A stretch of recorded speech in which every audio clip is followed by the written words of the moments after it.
इस वीडियो को लाइक करें, हमारे चैनल को सब्सक्राइब कर बेल आइकन ज़रूर प्रेस करें न्यू नोटिफिकेशन सबसे पहले पाने के लिए। मित्रों, दिग्विजय देश की आवाज़ में आपका बहुत बहुत स्वागत है।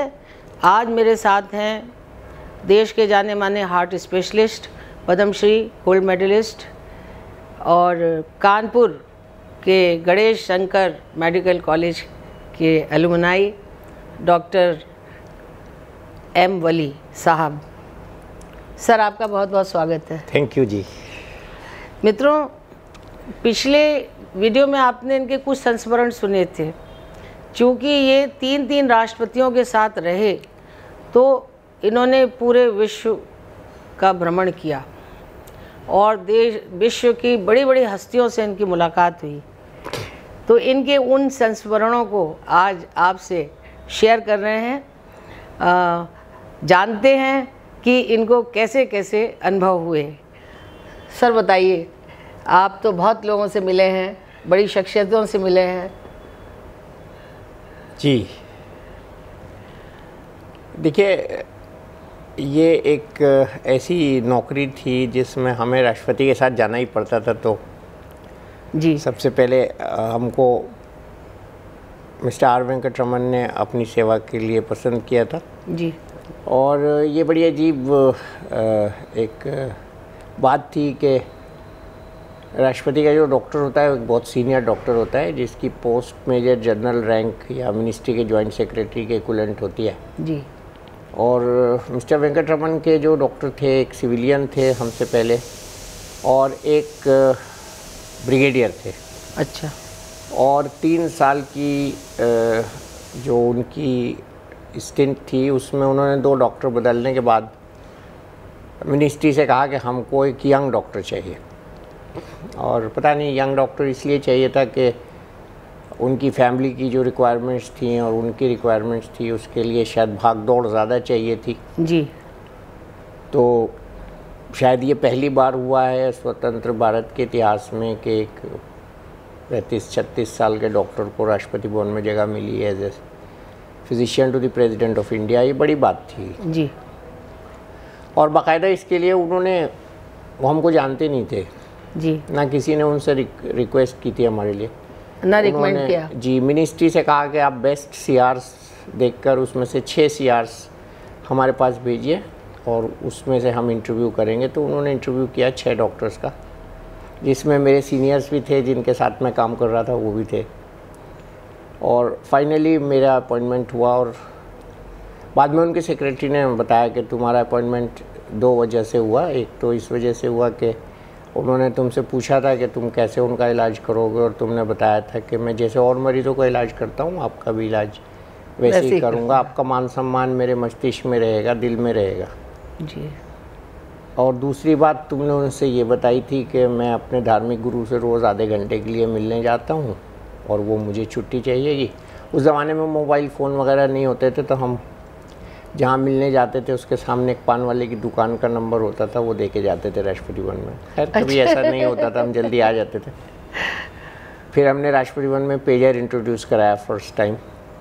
जी। और फिर तो खैर ये सिलसिला शुरू हो गया। बड़ी सब चीज़ें आ तो गई। मिस्टर आर वेंकटरमन से मैंने जो बहुत बड़े कई सबक लिए, उसमें से पहला सबक 2-3 दिन बाद ही मिल गया। जी। जाड़े के दिन थे, जनवरी के, तो उन्होंने हमको शुगर टेस्ट करने के लिए बुलाया और हमको ज्वाइन किए हुए ज़्यादा दिन नहीं हुए थे। तो 6 बजे वो शुगर टेस्ट कराते थे अपनी पहली बार। जी नहीं, कभी कभी 2-3 हफ्ते में।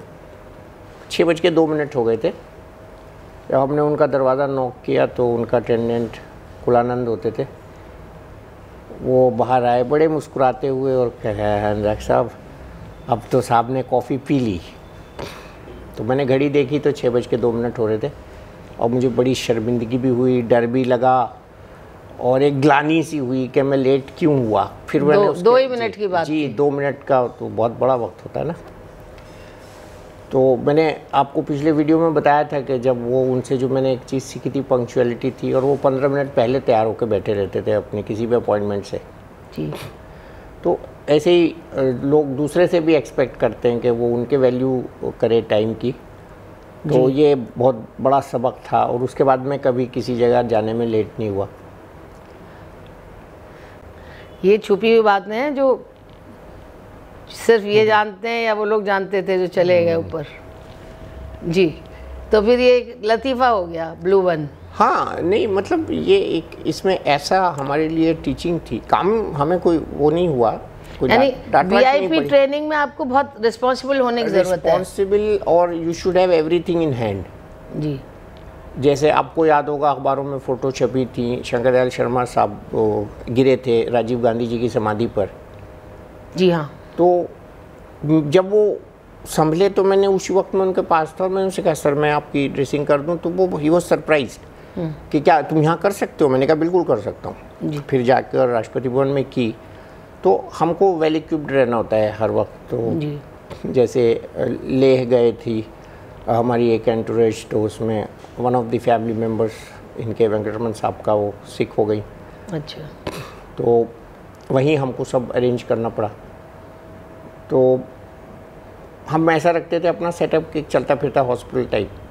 आपके साथ कितने असिस्टेंट होते थे? एक ही होते थे उस वक्त तो। अच्छा, एक वैन होती होगी कंप्लीट? हाँ, वो तो डॉक्टर की गाड़ी चलती है कारकेड में, वो अलग है। एम्बुलेंस अलग होती है जो स्टेट गवर्नमेंट देता है, प्रशासन देता है। लेकिन हमको अपने दिमाग को जो है सही रखना होता है, वो सबसे बड़ी एम्बुलेंस है चलती फिरती। तो उसमें बहुत ज़्यादा गलतियाँ होती हैं वीआईपी केयर में। और ये भी एक सवाल था जो मैंने शुरू में कहा था ना, कि उन्होंने जब हमसे पूछा कि हम उनको कैसे इलाज करेंगे, तो हमने इसलिए इसके जवाब में ये कहा था जैसे सबका करते हैं आपका भी वैसे ही करेंगे। आपका मान मर्यादा हमारे दिल में रहेगा। हाँ, और माइंड में आपके सिर्फ सेवा करने की भावना रहेगी। तो इसका मतलब ये होता है कि आप जब वीआईपी केयर में होते हैं तो आप घबराएं नहीं जी, अपने को स्टेबल रखें।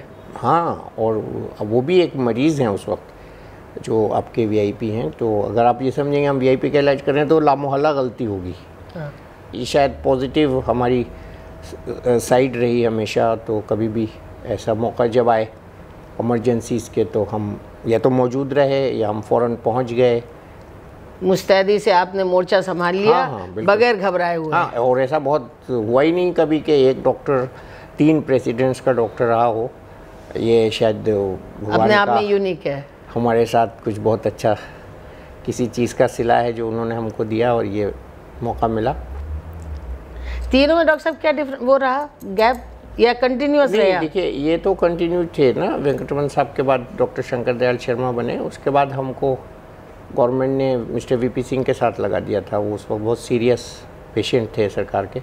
अच्छा। पूर्व प्रधानमंत्री, और वो किडनी के थे ना सर? उनके साथ तो हमारी बहुत ज़्यादा विदेश यात्राएं हुई जी। उनको हम मेयो क्लिनिक ले जाते थे, लंदन क्लिनिक ले जाते थे। अच्छा। जर्मनी भी हम लेके गए, वहाँ बहुत सीखने को मिला। और best doctors of the world से इंटरेक्शंस हुए, वो that was a learning process. और उनकी फैमिली से इंटरेक्शन हुए, अच्छे संस्कार सीखे उनके फैमिली से। तो कई बातें ऐसी कल्चर्ड फैमिली थी वो। जी। तो कई बातें ऐसी होती थी जिसमें हमें उनकी महानता का एहसास होता था। एक बार 4 बजे का अपॉइंटमेंट था अमेरिका में, तो हमने उनको 3:45 बजे जगाया। वो खाना खाने के बाद थोड़ा सोते थे, तो हम लोग जब पहुँचे तो 4:05 हो गए थे।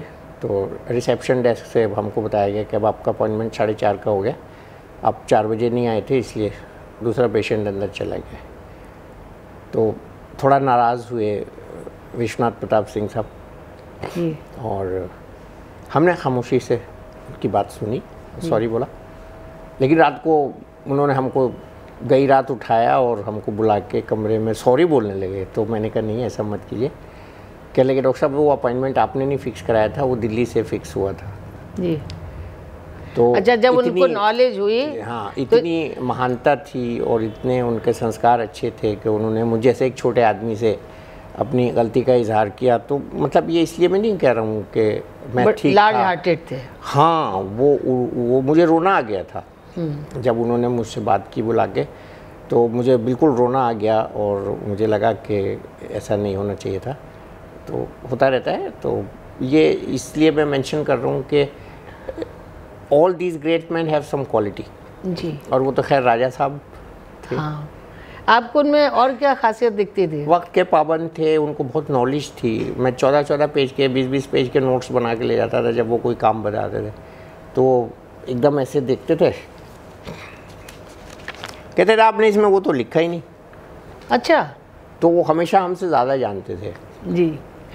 और ये मैं सबको कहता हूँ, जब आपसे कोई चीज़ पूछी जाती है तो आप हमेशा सामने वाले को देखिए बताने से पहले कि आप सही बता रहे हैं कि नहीं, क्योंकि हो सकता है वो आपसे ज़्यादा जानता हो और आप उसको समझ रहे हो ये नहीं जानते। इसी तरह शंकर दयाल शर्मा साहब के साथ जब हमारा अपॉइंटमेंट हुआ था तो वो भी बड़ा इंटरेस्टिंग था। जब पहले दिन हम उन्होंने स्वेरिंग इन के बाद हमसे मिले, हम उनके रूम में गए तो हमसे कुछ उन्हें जनरल क्वेश्चंस पूछे और उसके बाद कुछ मेडिकल के सवाल पूछे, तो हम जवाब देते गए। 3-4 चीज़ें जब उन्होंने पूछ ली तो हमको लगा कि ये कहीं हमारा टेस्ट तो नहीं ले रहे हैं। खैर उन्होंने एक स्टेज पे आके एक और सवाल पूछा तो हमने कहा साहब ऐसा है, इतना तो हमको आता है और बाकी हम शाम को आपको किताब में से देख के बताएंगे। अच्छा, ऐसे बोला आपने? तो ये बात उनको बहुत अच्छी लगी और उन्होंने अपने बेटे को आवाज़ दी कि आशुतोष इधर आओ और देखो ये डॉक्टर साहब हैं, इनको आता भी है और फिर भी ये कहते हैं हम पढ़ के बताएंगे। तो ये एक अच्छी, हमारा जवाब भी अच्छा रहा और वो शायद टर्निंग पॉइंट था। और फिर उन्होंने अपने डॉक्टर को हटा दिया और हमें को कंटिन्यू किया, तो ये भी अच्छी बात हुई। एक अचीवमेंट सा था ये। हाँ, अचीवमेंट ही है। अपने पुराने डॉक्टर को हटाना और आपको कंटिन्यू करना, ये अपने आप में जी बिल्कुल तस्दीक करता है कि भाई आपकी बातों से प्रभावित हुए और आपकी नॉलेज से भी। हाँ, उनको जो चीज़ अपील करी, जो अच्छी लगी चीज़। जी डॉक्टर साहब, ये तीनों राष्ट्रपतियों में सबसे ज़्यादा मोहब्बत किसने आपको दी? नहीं, देखिए मोहब्बत काम से होती है। जो भी बड़े लोग होते हैं वो सबको प्यार करते हैं। अगर हमारा काम अच्छा होगा तो वो हमसे मोहब्बत करेंगे जी, और काम अच्छा नहीं होगा तो खाली मोहब्बत से काम नहीं चलता, because it's a great job जी। तो ये बड़ा ही एक आजमाइश के दिन थे हमारे। तो ये सब बारीकियां हैं इन जॉब्स के साथ, ये रिस्पॉन्सिबिलिटीज़ हैं और एक बहुत बड़ी रिस्पॉन्सिबिलिटी है कि आप भारत के सर्वोच्च नागरिक की आप हेल्थ को डील कर रहे हैं, उसकी जान को डील कर रहे हैं जी, उसकी फैमिली के लिए रिस्पॉन्सिबल है, आंसरेबल है, जवाबदेही भी बनती है जी। तो ये सब चीज़ें, इससे एक बड़ी अजीब सी और बड़ी डिफरेंट सी एक नॉलेज भी मिली, एक एक्सपीरियंस भी मिला और एक बहुत ज़्यादा जिम्मेदारी का एहसास मिला, जो हम अपने आम मरीज़ों को उसका लाभ पहुंचाते हैं अब। हाँ बिल्कुल। तो जब कोई हमारा मरीज़ आता है तो हम बिल्कुल रेस्टलेस होते हैं, हम उसको चाहते हैं कि उसका वीआईपी की तरह डीलिंग हो, उसका ईसीजी तुरंत हो, उसका इको तुरंत हो, उसकी ब्लड टेस्ट तुरंत हो। तो ये हम अप्लाई करते हैं अब एक आम नागरिक पे जी। तो ये बहुत अच्छी बात है जो हमको ट्रेनिंग मिली और इस रिस्पॉन्सिबिलिटी से लेसन्स मिले उनको। कितनी कंट्रीज़ में डॉक्टर साहब घूमे आप? नहीं, कंट्रीज़ तो अनगिनत कंट्रीज़ में गए। सबसे अच्छा एक्सपीरियंस आपको जो याद है अभी बाहर जाने पर? वो था नेल्सन मंडेला जी की, जब हम अंत्येष्टि में गए थे अभी हाल ही में। अंत्येष्टि में? जी। अच्छा। तो वो बड़ा फंक्शन था, उसमें पूरी दुनिया के लोग आए थे जी, और बारिश हो रही थी वहाँ जी। साउथ अफ्रीका में गए थे तो वहाँ एक प्रोमो बन गया, जब हम प्रेसिडेंट के साथ बारिश में छाता लेके चल रहे थे, वो प्रोमो यहाँ सब चैनल्स पे दिखाया गया। अच्छा। तो वो बहुत बड़ा एक फंक्शन था जिसमें शामिल होने का हाँ मौका भी मिला। और अब हमको ये था कि प्रणब मुखर्जी साहब बीमार हैं और इनको कहीं बारिश में भीग के तबीयत ना ख़राब हो जाए जी। तो हम उनके साथ चलते गए, कोई बताने वाला भी नहीं था, बारिश हो रही थी। एक्स्ट्रा केयर किया आपने? हाँ, उस एक्स्ट्रा केयर में हमको पीछे सीट खाली मिली जहाँ प्रेसिडेंट बैठे थे। अच्छा। और हम वो सीट पे बैठ गए जी। और बीच में हमने कुछ ऐसा उनके अरेंज भी किया जो वहाँ बैठना हमारा साकार हुआ। और बाद में थोड़ा हमको रिप्रेमेंड भी किया गया कि हमने अपनी सीट पे क्यों नहीं बैठे, तो हमको बताने वाला ही नहीं था, तो हम जहाँ मिली सीट बैठ गए।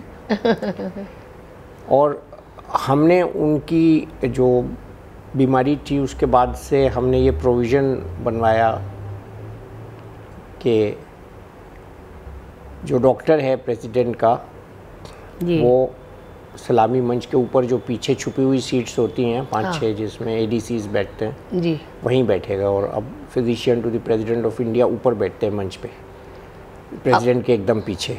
हाँ अब नाउ हाँ ये आपने बनवाया ये? हाँ, हमने रिक्वेस्ट की मिनिस्ट्री से और राष्ट्रपति को बता के रिक्वेस्ट की कि आपका डॉक्टर वही होना चाहिए, बिल्कुल, क्योंकि अगर कोई इमरजेंसी होगी तो नीचे से आना बहुत मुश्किल होगा। जी।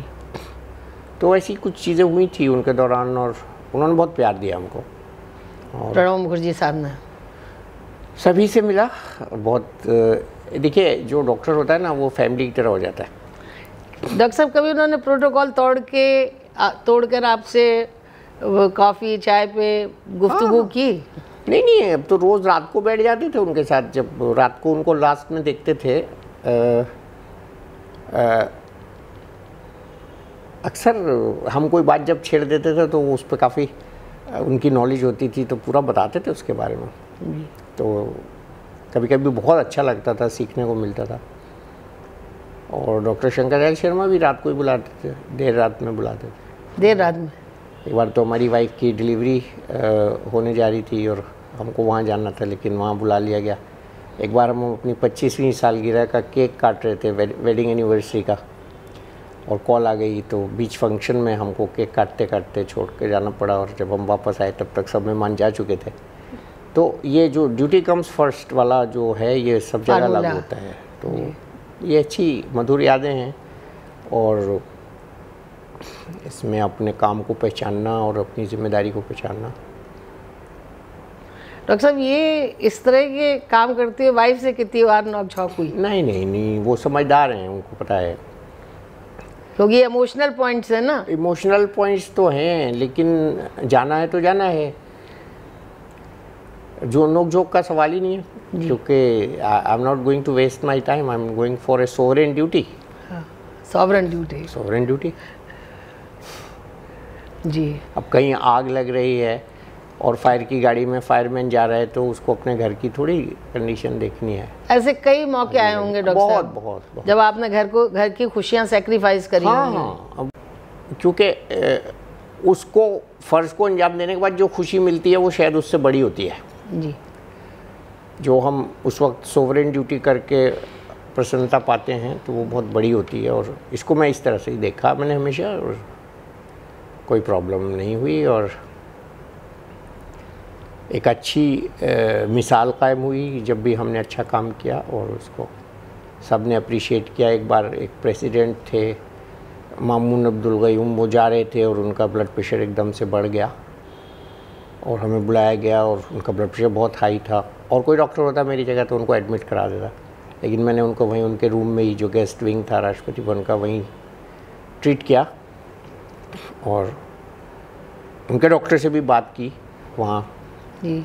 और उसके बाद वो उनका जहाज़ पे जाना संभव हो सका और उनकी फ़्लाइट थी 2 घंटे बाद और गए।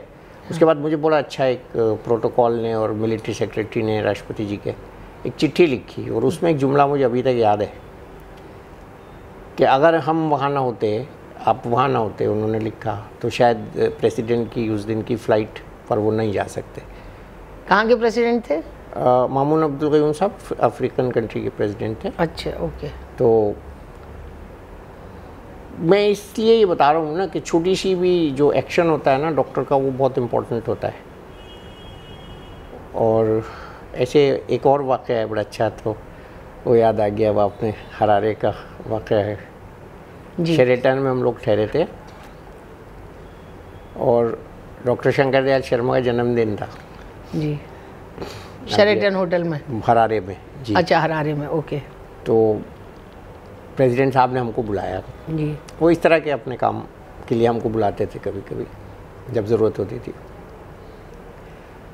तो कहा एगलेस केक बनवाना है डॉक्टर।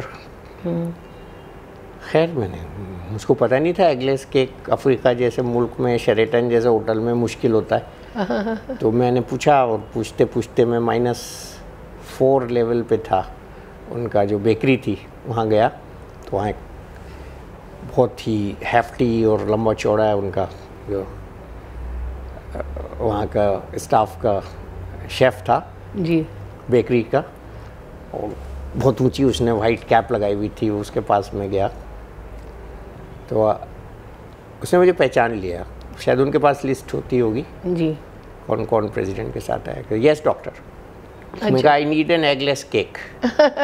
और doctor are you mad, how can the cake be without egg. मैंने कहा साहब ये चाहिए। तो अब उसको मैंने ऐसे इशारा किया, मैंने कहा अगर एगलेस केक नहीं मिलेगा तो मेरी गर्दन कलम कर दी जाएगी, इतना ज़रूरी है। तो उसको समझ में आ गया ये व्यक्ति दुविधा में है। उसने कहा ओके वेट डॉक्टर। उसके दिमाग में कुछ आया, उसने वो क्रीम घोली, शक्कर डाली, फ्लेवर डाली और उसको फेंटा उसने, और वेफर्स निकाले, बड़े बड़े चौकोर वेफर्स थे, और उनमें लेयर्स लगाता गया, वेफर्स लगाता गया, क्रीम लगाता गया, और उसके बाद उसने क्रीम को चारों तरफ उसके डेकोरेट किया और उसको काटे वेफर्स अंदर से, और पीसेस बन गए वो, और ट्रे में उसने सजा के मुझे दिया, और मैं लेके, कई एमपीज़ थे उसमें।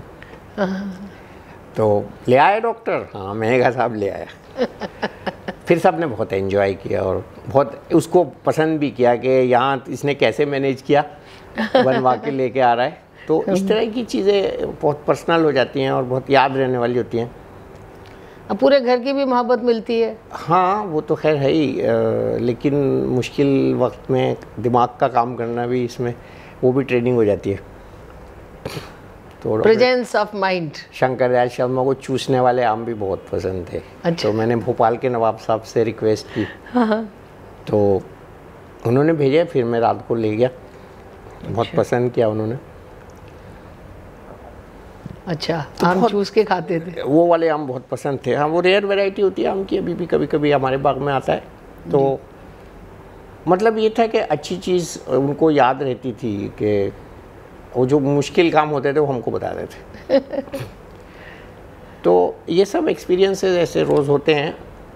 मतलब बतौर डॉक्टर तो वो नहीं करने थे, लेकिन चूंकि विश्वास बहुत था, विश्वास की बात है, कॉम्पिटेंस पे आपकी। हाँ नहीं तो, वो ये होता है ना कि ये कर लेगा इंसान, तो ये उनका जजमेंट होता है। और उनकी जो ये सब लोग त्रिनेत्र होते हैं। अच्छा। ये जितने ऊंचाई पर पहुंचते हैं ना लोग, हाँ, त्रिनेत्र। ये त्रिनेत्र होते हैं। इनको आभास हो जाता है इंसान की कैलिबर का और उसकी एफिशिएंसी का, और तभी वो उसको अपनी सेवा में रखते हैं। जी। तो ऐसी बहुत सी चीज़ें हो जाती हैं तो याद रहती हैं। जी ओके, कुछ और बताना चाहेंगे? नहीं, मैं तो यही बताना चाहूँगा कि मुझे अपने जीवन में जो अवसर मिले हैं वो शायद मेरे माँ बाप की दुआओं से मिले, जी। उनकी जो मैंने सेवा की उससे मिले हैं, अपने बुज़ुर्गों की जो सेवा की है उससे मिले हैं। इतने गोल्ड मेडल्स मिले याद भी नहीं है, इतने अवार्ड्स मिले याद भी नहीं है। तो ये एक शेर है बहुत मशहूर कि ये सरवतें ये मर्तबे यूँ ही नहीं मिले हैं, माँ बाप की दुआ है, अल्लाह का करम है। तो इसको हमें हमेशा इसको थैंक करना चाहिए, और अपने जीवन में जो अच्छे अवसर मिले हैं उनको चेरिश करना चाहिए, उनसे शिक्षा लेनी चाहिए।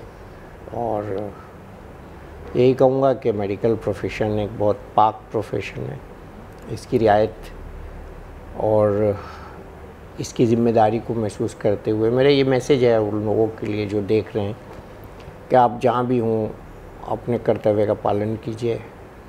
हमको आर्म फोर्सेस के लिए भी ऑनररी फिजिशियन हमको बनाया गया था जी, और लोगों को हमने मोटिवेट करके आर्मी में भी रिक्रूट कराया जी। हमको कलाम साहब ने जब पद्मश्री दी तो मैंने उनके कान में भी कुछ कहा था। हाँ। वो आपसे शेयर कर सकता हूँ जी। कलाम साहब ने कहा तो कॉन्ग्रेचुलेशंस। मैंने कहा sir it is coming late to me because it was to come through your hands. Okay. he became very smilingly, he became very happy। और मेरा जो फ़ोटो खींचा वो उनके साथ ऐसा खींचा बिल्कुल बराबर बराबर खड़े हो गए।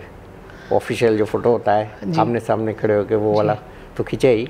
बहुत खुश क्योंकि आपने ऐसे मधुर शब्दों का तो ये चीज़ें जो है ना, हम कलाम साहब को इसलिए भी याद करते हैं, वो बहुत बड़े साइंटिस्ट थे, वो देश के सेवक थे, उन्होंने देश को बहुत सी टेक्नोलॉजीज़ दी और ही वॉज ए महान व्यक्ति। तो मैं यही कह रहा हूँ ना, ये जितने जो ग्रेट सोल्स होते हैं, जो बड़े लोग होते हैं, वो उनमें बहुत सी खूबियाँ होती हैं जिसकी वजह से वो ऊपर जाते जाते हैं। Heights attained by the great man were not the result of a sudden flight, but while their companions slept they were toiling upwards in the night. तो वो भी 3-3 बजे सोते थे, उनका स्टाफ बताता था जी। तो जो लोग ऊंचाइयों पर पहुंचते हैं तो उनके साथ ही सो रहे होते हैं और वो काम कर रहे होते हैं, इसलिए पहुंचते हैं। तो ये सब बातें जो है ना, नई जनरेशन के लिए सीखने की हैं और मेहनत करने की हैं, और हम देश को तभी आगे बढ़ाएंगे। ये जो मैंने अभी इंग्लिश की 2 लाइनें पढ़ी हैं, मैंने अपनी कई किताबों पे भी लिख रखी थी जब मैं स्टूडेंट था, हॉस्टल की दीवार पे भी लिख रखी थी कमरे की। क्या डॉक्टर साहब? यही, heights attained by the great man were not the result of a sudden flight, but they while their companions slept were toiling upwards in the night. तो ये रातों का जागना काम आता है और उसी से हम कुछ सीखते हैं जी।